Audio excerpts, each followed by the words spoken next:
ठीक है, देखो comparison of cycloidal path with the path of particle on the rim of rigid body. तो देखो अभी उस पर बाद में आऊंगा, जब इलेक्ट्रिक फील्ड और मैग्नेटिक फील्ड परपेंडिकुलर होते हैं तो दो ही रास्ते होते हैं, स्ट्रेट लाइन और आपका साइक्लोइडल पाथ। तो स्ट्रेट लाइन बहुत ज्यादा डिटेल में डील किया जा चुका है, ये दोनों फील्ड एक दूसरे के परपेंडिकुलर हैं तो स्ट्रेट लाइन की क्या पॉसिबिलिटीज हैं, ये सब बातें बहुत हो चुकी हैं। तो अब हमको साइक्लोइडल पाथ सीखना है। ठीक है, तो जो मैं साइक्लोइडल पाथ की बात कर रहा हूँ बेटा, तो जो आपका प्योर रोलिंग मशीन में जो सिरकमफ्रेंस का कोई पॉइंट होता है वो एकदम साइक्लोइडल पाथ पे ही चलता है वो। ठीक है ना, उसका पाथ क्या होता है, साइक्लोइडल ही होता है। वो कैसे चलता है आपने देखा होगा 11th क्लास में, यहाँ पर है पार्टिकल, ठीक है ना, ये पी पॉइंट, थोड़ी देर में ये आगे बढ़ेगा ये, तो पी पॉइंट कहाँ जाएगा, यहाँ आ जाएगा, थोड़ी देर में पी पॉइंट कहाँ पहुंच जाएगा, टॉप पे पहुंच जाएगा, फिर पी पॉइंट क्या होगा, नीचे आ जाएगा यहाँ पर। तो देखो ये जो रास्ता बन रहा है ना ये वाला, ठीक है ना, ये सिरकमफ्रेंस का कोई फिक्स पॉइंट पी है, तो पी की डिफरेंट पोजीशन को मिलाया मैंने और कुछ थोड़ी नहीं किया। यहाँ नहीं, यहाँ नहीं, यहाँ पे है, ठीक है ना। ऐसे जब घूम भी रहा है तो पी पॉइंट भी तो घूम रहा है, आगे बढ़ेगा ना इसको धीरे धीरे। तो ग्राउंड के रिस्पेक्ट में तो ऐसे जा रहा है, बताओ, अरे दिक्कत है क्या किसी को इसमें? तो ये जो पाथ है ना, यही ये साइक्लोइडल पाथ है बेटा, ठीक है ना, यही पाथ क्या होता है, साइक्लोइडल पाथ होता है। तो मुझे इसकी इक्वेशन निकालनी है। तो ये आपके प्योर रूलिंग का क्वेश्चन भी बन के आ सकता है बिल्कुल, ठीक है ना, ये आपके प्योर रूलिंग का क्वेश्चन भी बन के आ सकता है। तो इसमें आप इक्वेशन कैसे निकालेंगे, देखो आप, ये मान लो t इक्वल टू 0 पर ये था आपका ओरिजिन है, ये x एक्सेस है, y एक्सेस है। t टाइम में सेंटर कितना दूर जाएगा, v इंटू टी दूर जाएगा क्योंकि v equal to omega r, ठीक है ना। तो t टाइम में ये डिस्टेंस vt हो जाएगी और p पॉइंट यहाँ पहुंच गया। तो ट्रेजेक्ट्री का मतलब है कि आप p के कोऑर्डिनेट x और y as a function of time लिख दो और टाइम को फिर एलिमिनेट कर दो। यही समझते हो कि आप ट्रेजेक्ट्री का मतलब, बताइए। ट्रेजेक्ट्री का मतलब आप यही समझते हैं कि कुछ और समझते हैं आप अभी तक, कि जिस पॉइंट की ट्रेजेक्ट्री निकालनी है, इक्वेशन ऑफ द पाथ निकालना है, उसमें से अब एक्स और Y coordinate as a function of time लिख के टाइम को एलिमिनेट किया जाए। ठीक है, तो सेंटर की स्पीड v है, ओमेगा से घूम रहा है, v equal to omega R maintained है। तो t टाइम में सेंटर कितना दूर चला जाएगा, v इंटू टी दूर जाएगा कि नहीं, बताओ। ठीक है, और इतनी देर में मान लो आप ये p यहाँ पर आ गया, तो ये थीटा एंगल से घूम गया, तो theta will be equal to omega into T. ठीक है, तो x कोऑर्डिनेट का मतलब ये डिस्टेंस होगी क्या, ध्यान से देख लें एक बार सब। x कोऑर्डिनेट का मतलब ये डिस्टेंस होगी, तो ये डिस्टेंस कितनी होगी, देखो ये आपने लिख रखा है वी टी, ये आप कह रहे हो आर, तो वी टी में से आर साइन थीटा हटा दूं ना। देखो आप देख पा रहे हैं बेटा सब लोग, VT yes sir. VT minus R sine theta, वो एक्स कोऑर्डिनेट हो जाएगा, वाई कोऑर्डिनेट क्या हो जाएगा, R minus R cos theta, ये वाई कोऑर्डिनेट हो जाएगा। थीटा आपको पता है ओमेगा इंटू टी। तो यहाँ तक बताइए, कोई दिक्कत किसी को बेटा?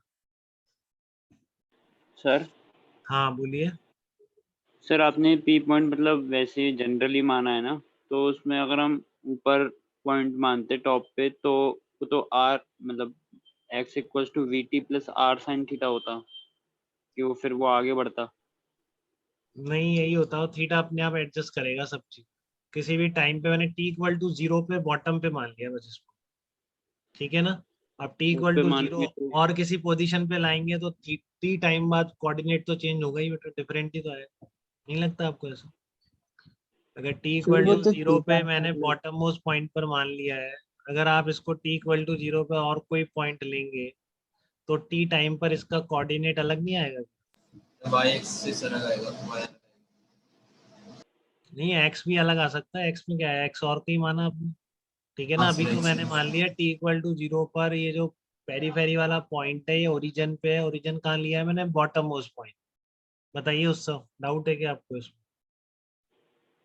नो सर ये समझ गया। इतनी पहले की बात क्यों कर रहे हैं आज आप, 11th क्लास की बात क्यों पूछिए आप? मैंने बोला ना आपको, टी इक्वल टू 0 और एक्स इक्वल टू 0 दोनों अलग अलग हो सकते हैं। जब ये दोनों अलग अलग होंगे तो किसी भी टाइम पर कोऑर्डिनेट भी अलग अलग होगा ना।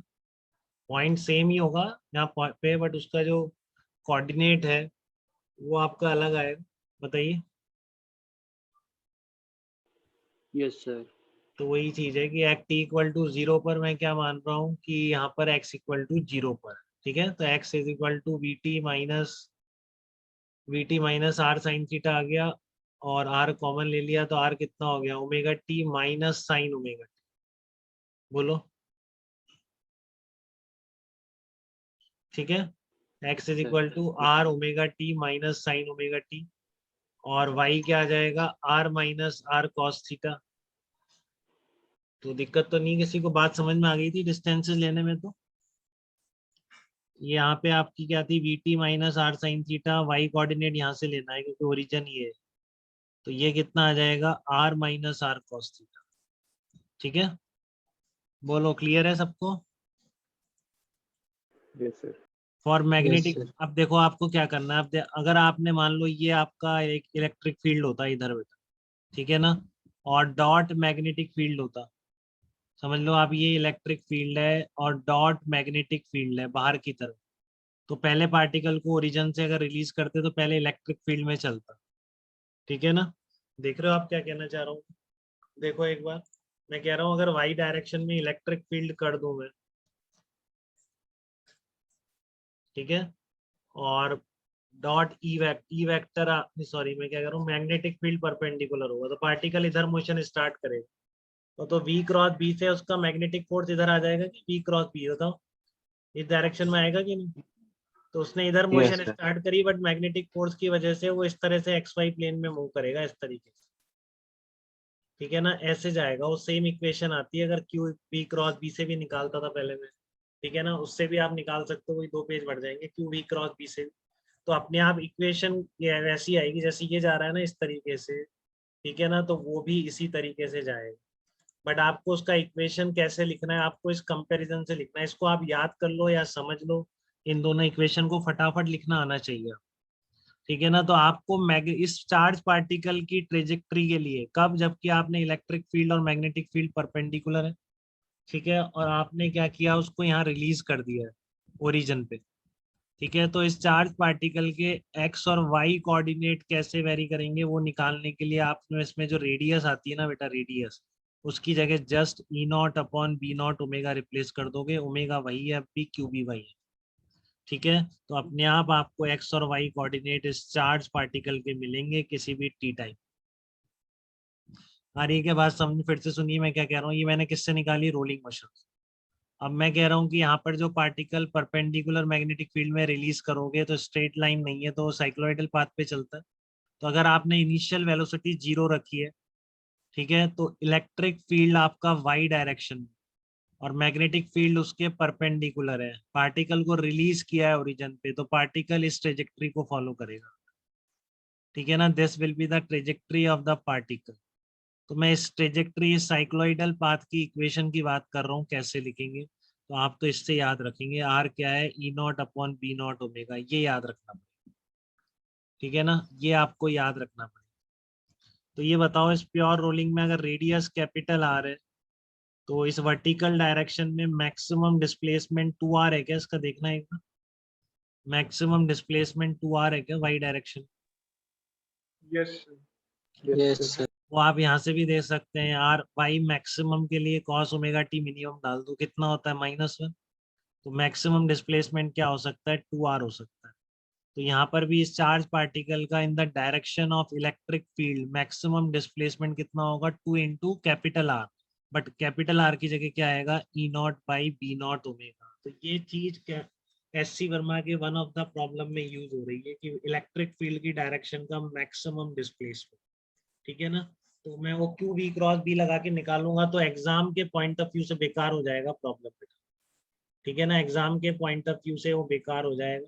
तो आप ये ध्यान रखिए, रोलिंग मोशन में ट्रेजेक्ट्री सिरकमफ्रेंस वाले पॉइंट की वैसे भी कोई पूछ सकता है आपसे, और जस्ट इसमें आर को इससे रिप्लेस कर देंगे, ओमेगा अब भी वही है जब तक रहता है, क्यू भी वही है, तो अपने आप आपके पास कोऑर्डिनेट निकल आएगा। जैसे एक क्वेश्चन देखिए, particle of mass M Q is release, इस क्वेश्चन की बात कर रहा हूँ देर से, कि पार्टिकल को ओरिजिन से रिलीज किया है, ठीक है ना, और इलेक्ट्रिक फील्ड कैसा है, जे कैप में, मैग्नेटिक फील्ड के कैप में, तो find out the coordinate as a function of time. तो ऐसे जा रहा है पार्टिकल।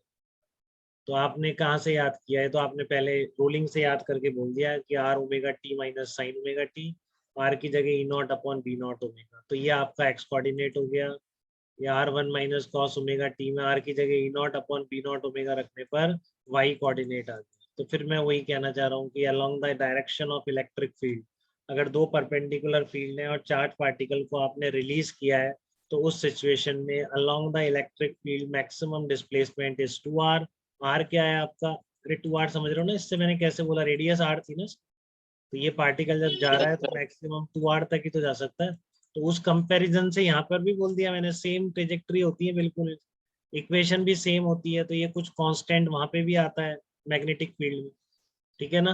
तो यहाँ से बोल दिया कि यहाँ पे 2r है, तो यहाँ भी इलेक्ट्रिक फील्ड की डायरेक्शन में, ये इलेक्ट्रिक फील्ड है, मैक्सिमम डिस्प्लेसमेंट कितना होगा, 2r हो, ठीक है। तो आपका maximum displacement 2r E not upon B not omega. तो ये आप चीज ध्यान रखिए, इसमें ये एससी वर्मा के एक प्रॉब्लम में यूज हो रहा है 2r वाला फंड, तो इस वजह से मुझे ये सब बताना पड़ गया है, ठीक है ना, कि मैंने पहले रूलिंग मोशन से इक्वेशन निकाली, फिर उसको मैग्नेटिक फील्ड के इक्वेशन में कन्वर्ट करने के लिए, मैग्नेटिक फील्ड की प्रॉब्लम में पाथ की इक्वेशन बनाने के लिए क्या करना है वो बताया आपको, और फिर इलेक्ट्रिक फील्ड के अलोंग मैक्सिमम डिस्प्लेसमेंट जबकि पार्टिकल को रिलीज किया है, परपेंडिकुलर टू फील्ड है दोनों, ठीक है, कितना होगा, तो 2 E not upon B not omega.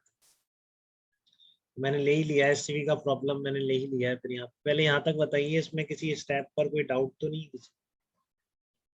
तो ये वो साइक्लोइडल पाथ है बेटा, ठीक है ना। अगर आप प्रोजेक्ट करोगे तब भी यही बनेगा, बट इक्वेशन नहीं निकाल सकते हो आप, अगर प्रोजेक्ट कर दोगे उसको, आप तभी निकाल पा रहे हो जब जस्ट रिलीज किया, ठीक है ना। फिर आपको नहीं तो पूरा वो करना पड़ेगा, जो पॉसिबल नहीं है एग्जाम, जैसा आपको मेथड मैंने बताया था पहले, क्यू वी क्रॉस बी और वो D square X by D T square, D square Y by D T square, वो सब लगाना पड़ेगा, ठीक है। तो इससे बेहतर है कि आप ये रिजल्ट तो ध्यान रखो कि परपेंडिकुलर फील्ड से रिलीज कर दिया, तो जो जिस पाथ पर पार्टिकल ट्रेवल करेगा वो इक्वेशन आप बिल्कुल लिख सकते हैं बेटा, बस कोऑर्डिनेट्स का ध्यान रखिए।